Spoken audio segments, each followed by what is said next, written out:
Hey chaps, so let's talk about the nature of moats and moat building in this new age. Right, wasn't going to talk about it just yet. Just want to first build my moat, um, where your thesis becomes more credible when you actually done that thing, which you haven't really. Right, we're just getting off the ground, but it's always useful to think about. It's always useful to have these really solid mental models of what really would make your company defensible, right, in this new age, in this let's say, post 2022 age, post ChatGPT 3.5 age. So while we're talking about this today, came across the street this guy who has some interesting takes. He says that his investment thesis in AI, he tends to invest a lot in AI companies, is that application layer companies simply cannot become decacorns or centicons. Like there might be some blips, there might be like a candle in the wind, but there's no way that they're going to become like a long-term Google slash. Forget about Google slash, right? They're obviously exceptional companies, but exceptionally large companies. But even decacorns and centicons, right? That's a target which is difficult for application layer companies to aim for, and I disagree vehemently. Before I talk about my own take on this, and I can see the position that he's got, right? His position is that big companies back in the day, right? When you came out with a product in the market, when you built a product in the market, when you brought something new to the market, ostensibly you had a unique insight, and being the first in the market, that gave you an edge, right? Because pre-ChatGPT, pre 3.5 precursor, it would have taken, depending on the complexity of your product, which might have taken 6 months, might have taken 12 months, might have taken 18 months, etc. Right? So you had that edge, and that buffer, that initial early mover advantage gave you enough time to get to that critical mass of users, build that brand awareness, and build on top of it, right? So by the time, because again, we live in a hyper-capitalist world, you would always have competitors. Competitors would see what's working. They're always working in the background. They'd see what's working and they'd get in the game. They're like, okay, you know what? This particular thing is working. Let's reverse engineer it. And most products, they're not super complex, right? In hindsight, like a Slack, for example, or LinkedIn, or take most products that we see, apart from, obviously, like apart from OpenAI and the top labs and deep tech products, most products are not that difficult. The key things that got these products the edge was the initial insight, being the first with that insight, or being the first to have the execution capabilities and have the strategic capabilities to being able to bring that to the market, being able to market it really well, being able to raise funding and build that kind of add that meta mode to your early mover advantage. I wouldn't call it a mode, but at least an advantage, right?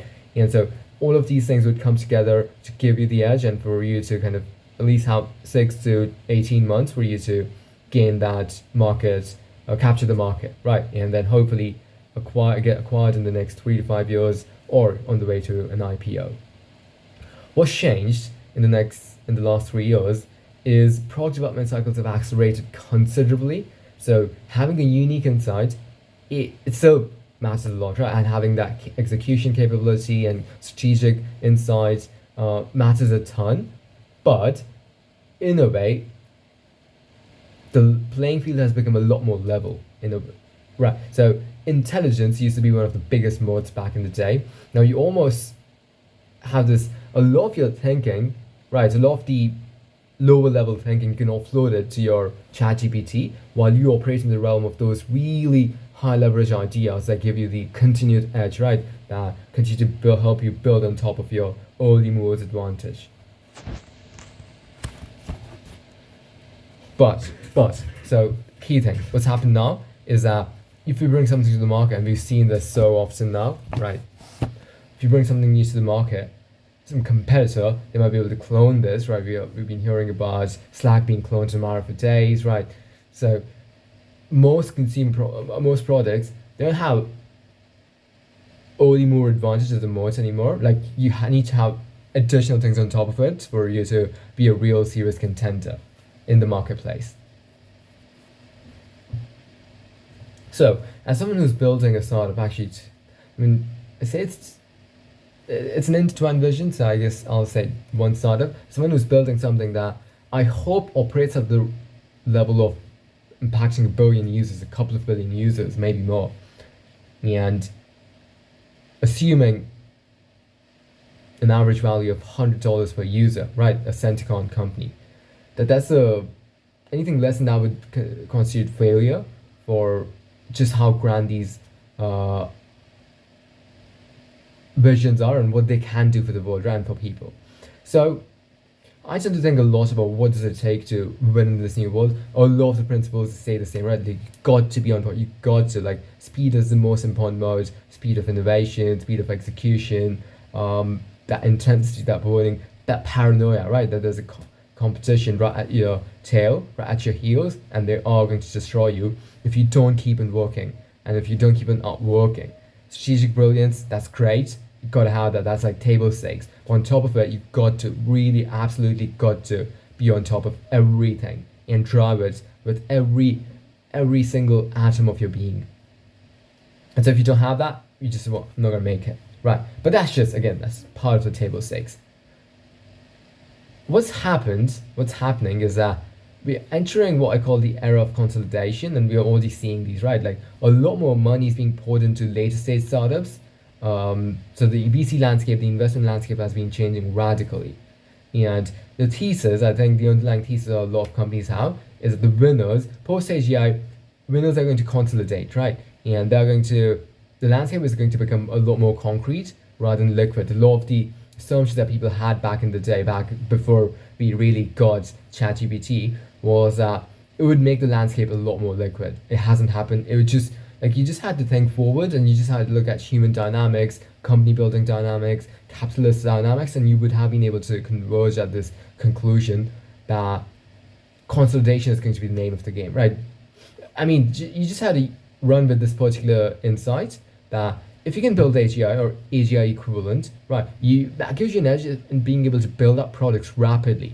And so even if you're like $100 billion company, let's say that, back in the day, you might not have cared about a $1 billion market, right? But if it takes you like a couple of people can work on that in your company, right? And if it takes you like a few weeks to get that product out in the market, why wouldn't you do that?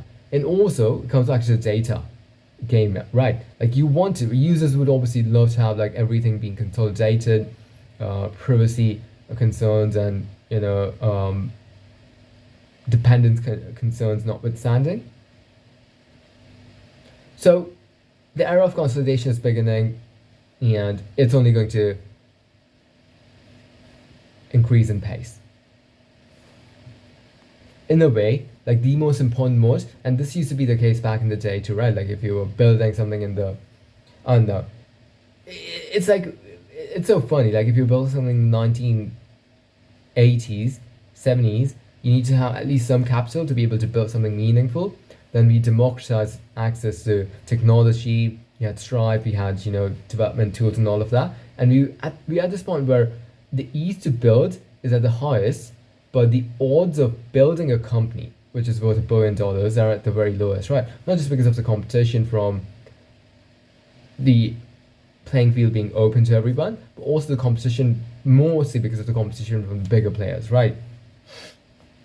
So capital in a way becomes a meta mode. Anyone who can raise funding, like, they can accrue all of the advantages in the world where intelligence becomes a commodity. Like, having great talent, it doesn't mean much where in 3 years, for example, a lot of what that great talent could do, which is building amazing products and having these having strong research capabilities, you can offload that work onto models and they'd be able to do a really solid job. So in the world in which intelligence becomes a commodity, capital becomes the meta mode, and that's the world that we're heading to very, very fast. So that's point one. Point two, we're going back to, I already mentioned this, is a product edge. It's not going to say an edge for maybe longer than a few weeks and days very soon, right? Like, you might be the first to bring a new product to the market, as we are, but if the product gets any traction, right, people are going to copy it, and they're going to be able to clone it in a matter of a few days and literally within hours in the next few years. So product edge does not, being first to market, you still want to do that, right, for all sorts of reasons, but that by itself, the things that used to be enough to help you win, they are not going to be enough. Not even close. So, what helps you win in this new world? Well, there are obviously the deep modes, right? Like if you got a deep distribution mode, if you got network effects, maybe through an existing network. For example, if you're a big content creator or if you're someone with a big media personality, right? You got that distribution channel. Distribution becomes the most important currency today, where products are becoming commodities.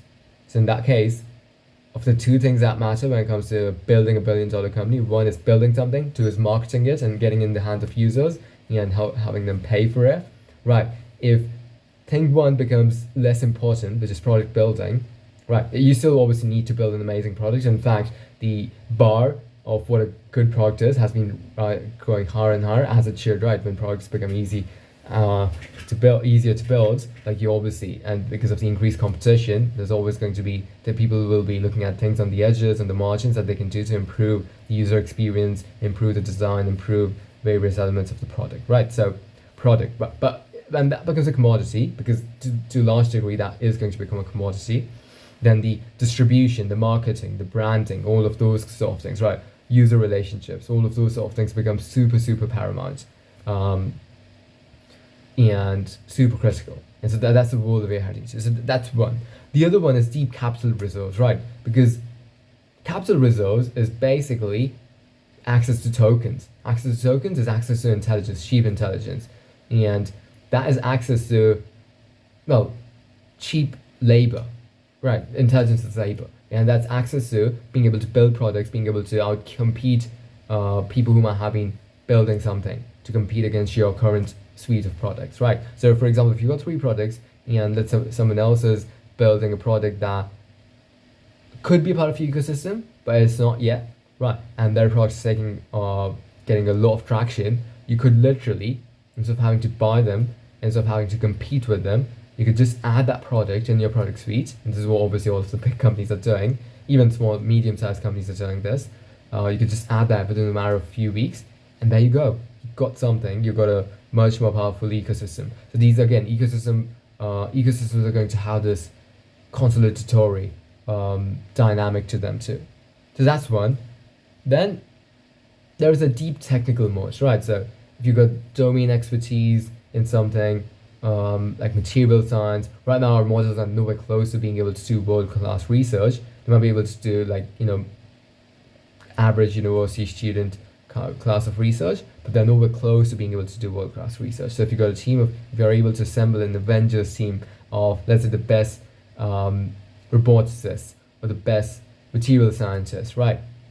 You might be able to build something, bring something very powerful and very unique to the world that the model's current AI capabilities just won't be able to compete with, just won't be able to touch in terms of the amount of research, the amount of R&D efforts that went into that thing, and that might give you enough of a moat to then build on top of it, right?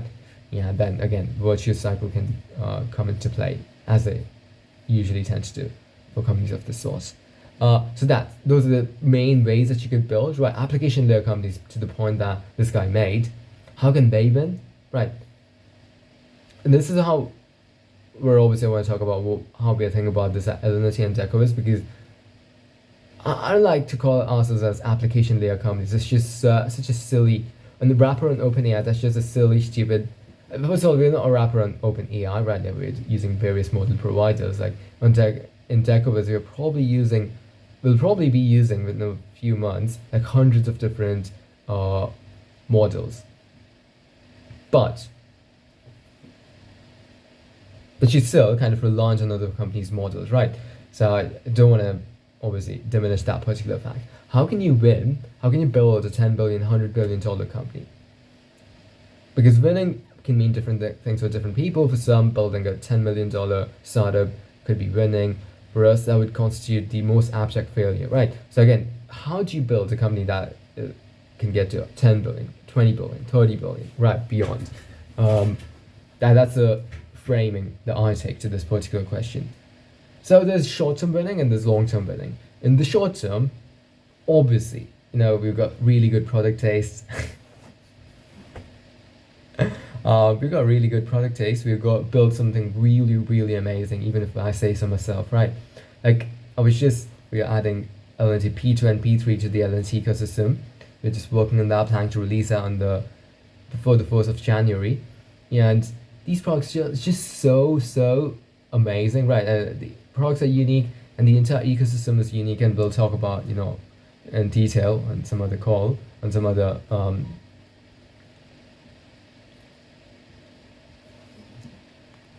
day. But for now, I want to focus on more of the higher level things that we usually think when we think of moat building and winning, right? Defensibility. So again, short term, good product taste, having enough of a unique factor that gets you those first tens of thousands of users, right? Because right now product development cycles aren't that crazy that someone copy us, and especially with Deco is right. Like we've got a hardware mode, which is really difficult, and then we've got this really amazing ecosystem for DecoViz that again is going to be super unique, right? In what it's trying to what it'll be trying to accomplish.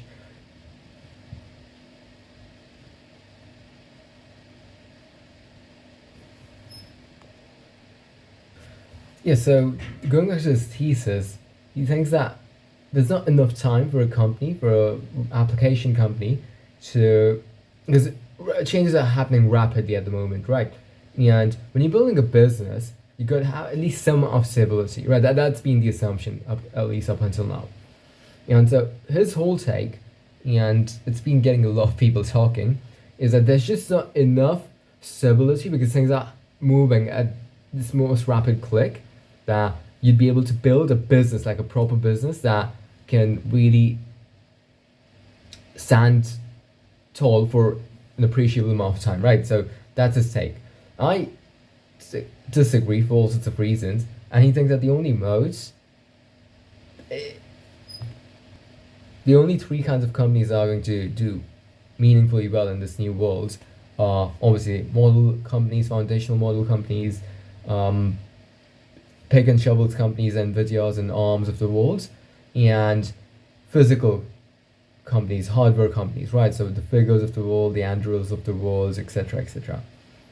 Now, obviously, with DecoViz, we are kind of in the LNT. We do want to create a new kind of a model, right, with a new paradigm, but that's a more long-term research project. I don't expect that to happen anytime soon, right? So I'm not going to count on that to provide us sort of the moats that we absolutely need, which is a deep intelligence layer that we need to build, right? So we will, for at least the foreseeable future, have to rely on the intelligence provided by these other model companies. At some point, let's say in a couple of years, if we raise a round of 100 million, it makes ton of sense for us to train our own LLM, right? I'm not a big fan of LLMs, as I said, right? We'll be trying to create a new mind using a new paradigm. We don't want to create a stochastic parrot. We want to create a mind, right? Persistent intelligence, problem solving, learning ability, emotional intelligence, right? Things that you simply cannot, well, from our current understanding, tack on top of LLMs. It's an interesting thesis, right? And a part of me obviously is pushing back because I have to, right? If this take is correct, as in, directionally it's correct, then that means that the odds are already low odds of building a $10 billion company have been shrunk considerably. But so the way we think about defensibility and moat building is obviously building something really unique, taking an ecosystem view such that if you've got multiple products that people are using, right, and if you become a daily part of people's lives, almost like a ritual, right, and that's what DecoViz and LNT are designed to be, then you become a lot more integral to, well, people's lives, right, and businesses, and that creates a kind of a moat for you because they already become used to using you every single day, using your product rather, and deriving a lot of value from it. For homeowners, for example, for consumers, for example, they'll be interacting with Vizzy every single day and with engaging in these social generative games with Vizzy, with the friends and all of that, creating personal artworks, right? Something really meaningful, all of that. And for businesses, again, being able to provide these memorable experiences that's going to get people talking and raving about the spaces, right? it's going to create that memory mode, right? Like when people think of a particular product, like when I think of the question to ask, the most person question to ask is that what are some apps on your phone that give you joy, that give you delight, that you're like, oh, can't live without it, right? In my case, like Google Keep, that's my note taking app, right? Chrome, obviously, I got to use it, right? Search and all of that. And then apart from that, I use LinkedIn, I use Instagram, and I use WhatsApp. Now, there are no other apps that I use, right? Look, I've got like 30, 40 apps, but I hardly use any other apps. And I know but most people, like my patterns tend to be pretty uh, radically different from the average, from the typical patterns. But I would posit that most people don't use a ton of apps, right? But people have got this app overwhelm, and it's been a thing for a while, right? So how do we plan to win? Well, the things that I've been thinking a lot about, apart from the product roadmap that we have, which is so exciting. I'll always talk about this on some other day, is building a strong distribution arm, right? And I'm not talking of like a marketing arm, which does like ad campaigns and stuff, right? We want to grow organically. Like even if we become like raise around $1 billion, we'd still want to grow organically. It's just something that I feel strongly about, right? But initially we'll have to pay. We'll have to do, Instagram ads and whatnot. But once you pass that point, you want to grow organically. The only way to grow organically is to go gets us to the way I think about the moat building, is building a distribution channel.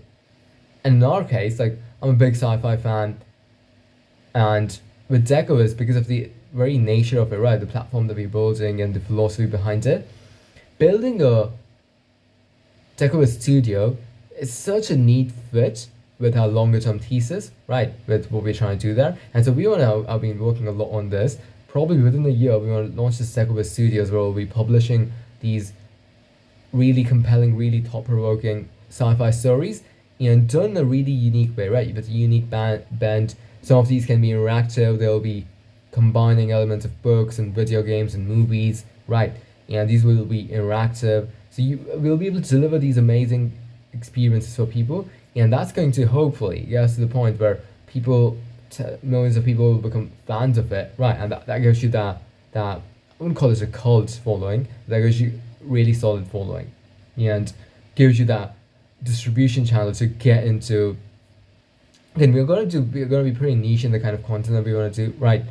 But when you look at the popularity of Star Trek, when you look at the popularity of Star Wars, now these might have seemed pretty nerdy, pretty niche ideas for movies, right? But they have been two of the most successful franchises in the movie industry. But it's pretty interesting. And you hear that directors that want to make the next Star Wars and all of that, right? I wouldn't use that framing. We want to create something really unique over here. But I do hope that becomes, intend to, at least I'm going to try my very best to ensure that it does go towards becoming that really strong distribution channel for us. Beyond that, as I said, creating a new mind, choosing a new paradigm. I'm very much a believer in the neuromorphic design principles that are going to be aligned by default. So exploring that over the next few years, and then building our intelligence layer on top of it, right? That'd be providing us a deep technical moat, apart from obviously building the best people discovery platform in the world, period, right? That is conditioned upon obviously having a strong network effect, and also conditioned upon the underlying technology. Just how good are you, right? Our North Star metric is that the first time a user logs in, signs up for on our platform, and once we've got sufficient information using the onboarding, the first day itself, we've got enough people in the database, the person that we recommend on the first day, this person becomes a meaningful part of this person's journey. Either a romantic partner, leisure companion, collaborator, whatever the person's looking for, right? So that's a goal that we're trending towards. And if you achieve those principles, obviously, becomes pretty. For Decoviz, it's also